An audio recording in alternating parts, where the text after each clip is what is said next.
नमस्कार, मैं रोहित झा। 10 नवंबर का दिन था।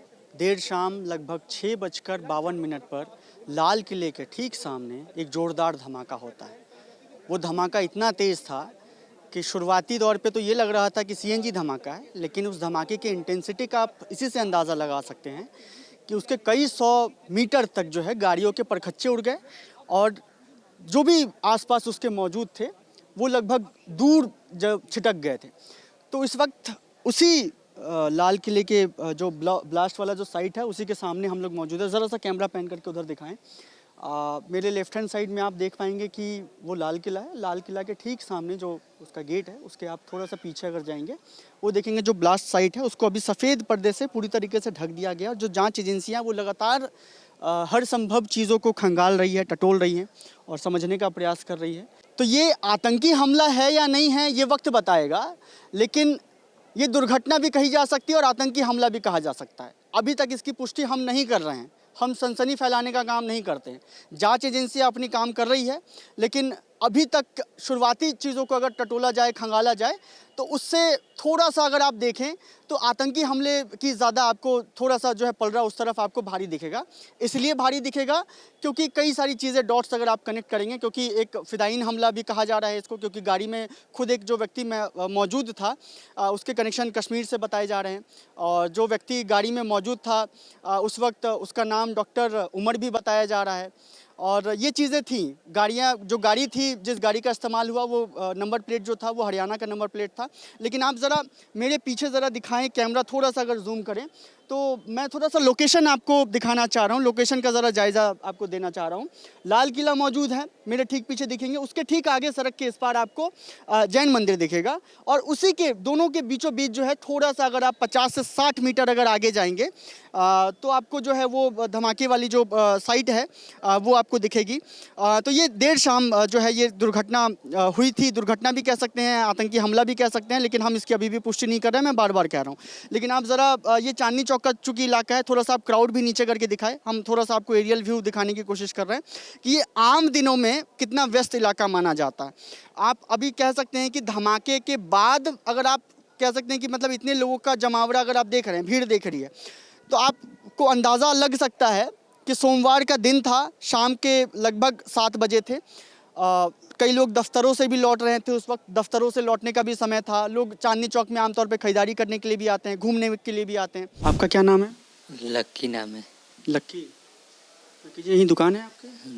सर पे धमाके की वजह से चोट आई थी आपको? जी। क्या था पूरा घटनाक्रम, एक बार बताइए ज़रा मुझे। घटना में यहीं पे रहता हूँ, मेट्रो के पास पे। मेट्रो के पास रहते हैं? कौन सा गेट नंबर के पास? 1 नंबर। एक नंबर गेट के पास। क्या था पूरा घटनाक्रम कल शाम का? घटना चोट कैसे आई आपको? चोट वो मेट्रो कांच से आई है। मेट्रो कांच जो शीशा टूटा था, शीशे के बिल्कुल पास खड़े थे आप? वहीं पे बैठे थे हमें। दुकान लगा रहे थे? दुकान थी आपकी? किस चीज़ की दुकान थी? वो पराठे वाली दुकान है। पराठे की दुकान थी आपकी। आंखों के सामने क्या देखा आपने लक्की जी कल?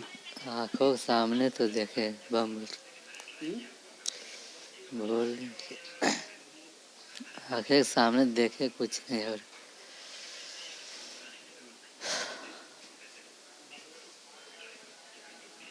मैं समझ सकता हूँ लक्की जी, काफ़ी मुश्किल है ये वक्त। आप घबराइए नहीं चीज़ों को लेकर के, है ना। देश का मीडिया साथ है आपके पास, हम भी साथ है आपके साथ। कितने लोग हैं आपके परिवार में? हम लोग 3 भाई हैं, एक मम्मी एक पापा हैं। 3 भाई आप लोग।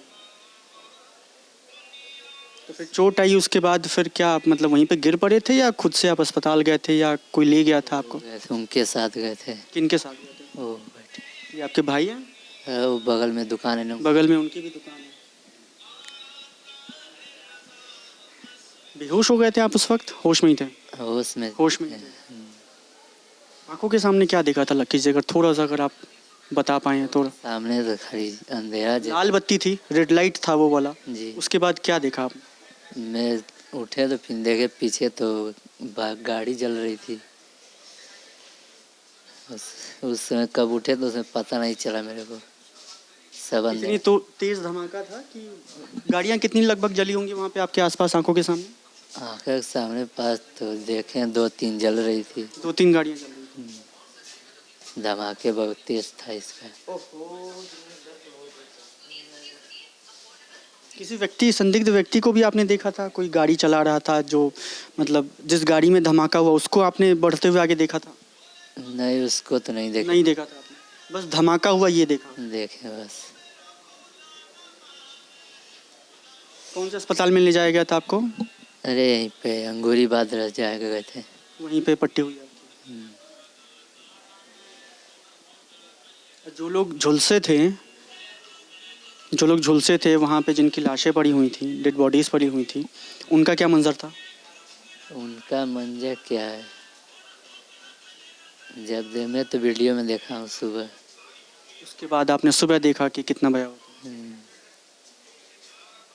तो आप कांच, जो मेट्रो का गेट का जो कांच था, बाहर निकलने का एग्जिट जो गेट था, उसके ठीक सामने खड़े थे, उस वजह से आपको ये चोट लगी?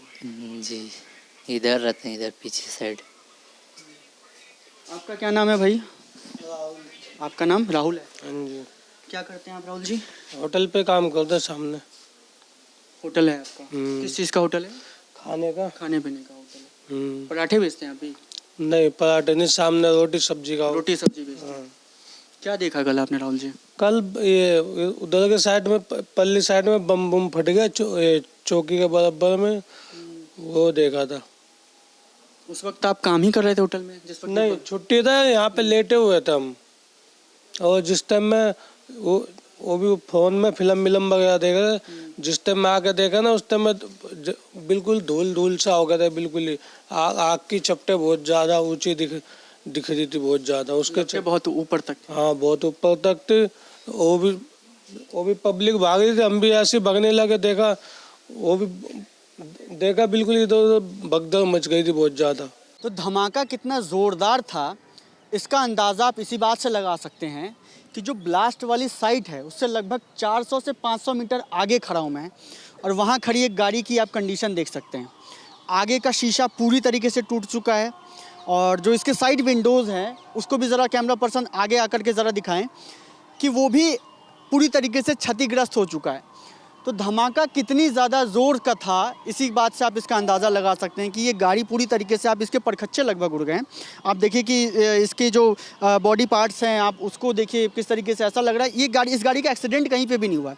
आप पीछे से भी दिखाएं और इस गाड़ी को आप आगे से भी दिखाएं, आपको कहीं पर भी ऐसा नहीं लगेगा कि ये गाड़ी का कहीं एक्सीडेंट हुआ है। लेकिन इंटेंसिटी इतनी ज़्यादा थी धमाके की कि आप शीशों को देख सकते हैं, गाड़ी का जो पूरा शीशा था वो पूरी तरीके से क्षतिग्रस्त हो चुका है। कैमरा पर्सन आप टच ना करें कुछ भी, क्योंकि यहाँ कुछ भी यहाँ पे हम छू नहीं सकते, क्योंकि ये सैंपल्स इसके भी इकट्ठे किए जाएंगे, फिंगरप्रिंट्स लिए जाएंगे, और वो सारी चीज़ें होंगी कि कौन से गाड़ी का इस्तेमाल हुआ, क्या चीज़ें थी, उसके इंटेंसिटी कितनी थी, ये सब कुछ जाँच एजेंसियाँ खंगाल रही होगी और अपने स्तर पर देख भी रही होंगी।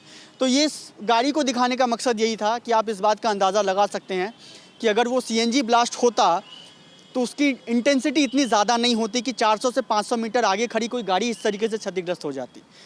तो पूरा जो मैं शुरुआत में भी इसका जिक्र कर रहा था कि अभी हालांकि ये स्पष्ट नहीं है, और सरकारी रिपोर्ट आएगी, उसके बाद जांच एजेंसियों की रिपोर्ट आएंगी, और वो किस तरफ इशारा करती है, उनकी किस तरफ क्या पुष्टि करती है, वो फिर बाद में देखा जाएगा। लेकिन अभी अगर देखें तो शुरुआती तौर पे, फौरी तौर पे ये आतंकी हमला ही लग रहा है, और एक बड़ा ब्लास्ट करने की भी साजिश थी, और एक बड़ी मात्रा में जो है विस्फोटक भी उनके पास था। इसी बात से इसका अंदाज़ा लगा सकते हैं आप। देखिए, जाँच रिपोर्ट अभी आनी बाकी है। तमाम जो सुरक्षा एजेंसियाँ हैं वो अपने स्तर पर तमाम चीज़ों की तफ्तीश कर रही हैं, खंगाल रही है, टटोल रही हैं। लेकिन सवाल है कुछ, और वो काफ़ी अहम सवाल है। 31 अक्टूबर को पटेल जयंती के दिन जो है NSA अजीत डोभाल एक बयान देते हैं। बयान ये था कि 2014 के बाद से देश के किसी भी हिस्से में, कश्मीर को छोड़कर जो है, कोई आतंकी हमला नहीं हुआ। और उसके ठीक 10 दिन बाद दिल्ली के लाल किला के ठीक सामने इतना बड़ा एक आतंकी हमला हो जाता। अगर ये आतंकी हमला था तो सवाल अब भी जारी है। अगर मैंने शुरुआत में इसका जिक्र किया कि अगर ये आतंकी हमला होता है तो सवाल रहेंगे, कई सारे सवाल रहेंगे। पहला सवाल तो ये कि इतना बड़ा विस्फोटक आखिर दिल्ली तक आ कैसे गया, और वो भी लाल किले के सामने तक? क्या ये देश की संप्रभुता पे हमला नहीं है? और दूसरा सवाल ये है कि सोचिए कि जिस दिन ये घटना हुई, यानी कि 10/11 को, उसके ठीक एक दिन बाद प्रधानमंत्री नरेंद्र मोदी भूटान के दौरे पे चले जाते हैं। एक हमला 26/11 को भी हुआ था और उस 26/11 के हमले के वक्त जो है उस वक्त के प्रधानमंत्री मनमोहन सिंह मुंबई तक गए थे, उन्होंने राष्ट्र को संबोधित किया था। और एक ये आतंकी हमला भी है जहां दिल्ली के बीचों बीच ये हमला हुआ है, लाल किले के सामने हमला हुआ है और हमारे प्रधानमंत्री जी जहाज से जो है भूटान चले गए।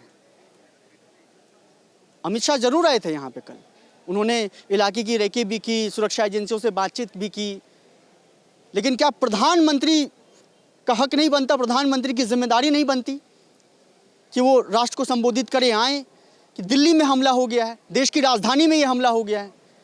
सवाल तो पूछे जाएंगे भाई साहब।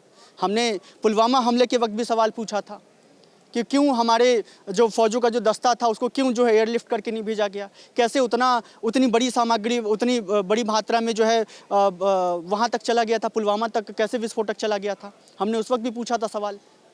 हमने ये भी पूछा था कि पुलवामा हमले की जानकारी के बाद भी जिम कॉर्बेट में कैसे प्रधानमंत्री जी अपना फोटोशूट डिस्कवरी चैनल के लिए करवाते रहे थे, जानकारी होने के बाद भी। और हम अब भी सवाल पूछ रहे हैं कि देश की राजधानी दिल्ली में ये कोई मामूली बात नहीं है, आप समझ लीजिए। अगर ये सिर्फ एक सीएनजी हादसा था, दुर्घटना था, तो वो अलग बात होगी, लेकिन अगर ये सुरक्षा एजेंसियों की जांच में, पुलिसियों की जांच में ये पाया जाता है कि आतंकी हमला था, तो ये सारे सवाल आप लिख करके आज रख लीजिए और उसको उस दिन पढ़िएगा। ये सारे सवाल मैं आज पूछ रहा हूँ, लेकिन आप टटोलिएगा उस दिन जब सुरक्षा एजेंसियाँ इस निष्कर्ष पे पहुँच जाएगी कि ये आतंकी हमला था। अभी मैं सारे जो सवाल है उसको साइड में रख करके आपसे ज़रा नज़रें मिला करके बात करना चाहता हूँ। तथ्य सबके पास है, विजुअल सबके पास है, लेकिन सवाल किसके पास है? सवाल किसी के पास नहीं। आप तमाम टीवी चैनल्स देख लीजिए, आप ज़रा कैमरा अगर पैन करके घुमाएं, मेरे ठीक पीछे आपको वो सफ़ेद पर्दा भी दिखेगा। सैकड़ों की संख्या में हर टीवी चैनल्स की यहाँ पे मौजूदगी भी है। सबके पास विजुअल्स हैं, सबके पास अपनी अलग कहानियाँ हैं, लेकिन सवाल किसके पास है? कितना बड़ा, इतनी भारी मात्रा में विस्फोटक आया कैसे यहाँ पे, दिल्ली तक कैसे आ गया भाई साहब? अगर कश्मीर से इसके कनेक्शन थे तो वो दिल्ली कैसे आ गया? गाड़ियों का कैसे इस्तेमाल हो गया? और ये मेन इलाका माना जाता है, आप समझ लीजिए। लाल किले का ये चांदनी चौक का इलाका है, लाल किले के ठीक सामने है, जिसकी 24 घंटे निगरानी होनी चाहिए। हमारी जांच एजेंसियां क्या कर रही थी, सुरक्षा एजेंसियां क्या कर रही थी? क्या इंटेलिजेंसों को क्या कोई इसके बारे में कुछ भनक नहीं मिली? कहते हैं कि एक बड़ा हादसा होने वाला था और वो टल गया, इसलिए छोटा हादसा हुआ और उस छोटे हादसे में लगभग 9 लोगों की मौत हो गई। 20 से ज़्यादा लोग घायल हैं और बुरी तरीके से घायल हैं, अस्पतालों में भर्ती कराया गया है। तो ये तमाम सवाल हैं, लेकिन आप प्रधानमंत्री की मूवमेंट देखिए, भूटान में है वो अभी। तो ये तमाम सवाल पूछे भी जाएंगे और हम लगातार लिट्टी चोखा के साथ बने भी हुए हैं और हर सवाल पूछेंगे। अभी के लिए फ़िलहाल इतना ही। लाल किले के सामने से मैं रोहित झा, लिट्टी चोखा के लिए रवि रावत कैमरे के पीछे। शुक्रिया।